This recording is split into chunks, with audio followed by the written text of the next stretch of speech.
সালাম আলাইকুম রহমতুল্লাহ বরকাত। শেখ ভালো ওয়ালাইকুম আছেন? আসসালাম রহমতুল্লাহ বরকাত। হিয়াকাল্লাহ, বলেন প্রশ্ন। বারাকাল্লাহ ফিক।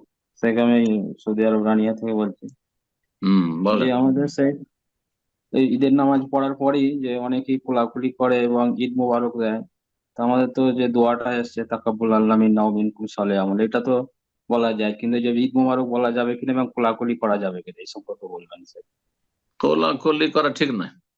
ঈদের পরে কোলাকুলি, ফরজ নামাজে সালাম ফেরার পরে মোসাফা তো পাশাপাশি গেল।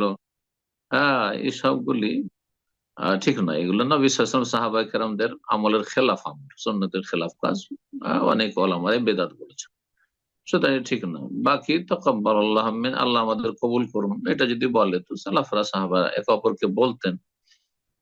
আর তার সাথে যদি কেউ আহ, বরকতের দোয়া করে যে ঈদ মোবারক, তো জায়েজ আছে। সুন্নাত নয়, কিন্তু জায়েজ আছে। জায়েজ আছে, বেদাত না। বোঝা গেছে? ঈদ মোবারক মানে ঈদের সময় আল্লাহ মোবারক করুন, আল্লাহ আপনার জীবনে বরকত দান করুন, আপনার পরিবারে বরকত দান করুন, এই নিয়তে বলছে। যেমন আল্লাহ হাফিজ, জায়েজ আছে, কোনো অসুবিধা নেই। ঠিক। আসসালামু আলাইকুম রহমতুল্লাহি বারাকাতুহু। আপনি কেমন আছেন ওয়ালাইকুম শেখ? আসসালাম ওয়া রাহমাতুল্লাহ। জি আলহামদুলিল্লাহ, বলেন কোত্থেকে? আল্লাহ রাব্বুল আলামিন যেন আপনাকে ভালো আছেন। আমিন আমিন, আহমদুল্লাহ জাযাকুমুল্লাহ। বলেন প্রশ্ন। শেখ কোথা কলকাতা থেকে? থেকে শেখ, বাড়ি মালদা জেলা শেখ। কোথা বলছিলাম থেকে শেখ বলছেন? কলকাতা থেকে শেখ, বাড়ি মালদা জেলা। আচ্ছা আচ্ছা, মাশাআল্লাহ, বলেন। আহ, তো শেখ বলছিলাম কি ইনশাল্লাহ রমজান মাসেই সফর করব, তো সফরের রোজাটা কি রাখবো বাড়ি সফর, যাওয়ার জন্য যাব? এর এর আগে আলোচনা করে, সফর হচ্ছে তিন রকমের। যদি স্বাভাবিক সফর হয়, কোনো কষ্ট হচ্ছে না রোজা রাখতে তেমন, তাহলে ছেড়ে দেওয়া জায়েজ, রোজা রেখে নেওয়া উত্তম। সফরে যদি কিছুটা কষ্ট হচ্ছে কিন্তু খুব বেশি কষ্ট হচ্ছে না, তাহলে ছেড়ে দেওয়াই উত্তম, রোজা রাখা জায়েজ। সফরে খুব প্রচন্ড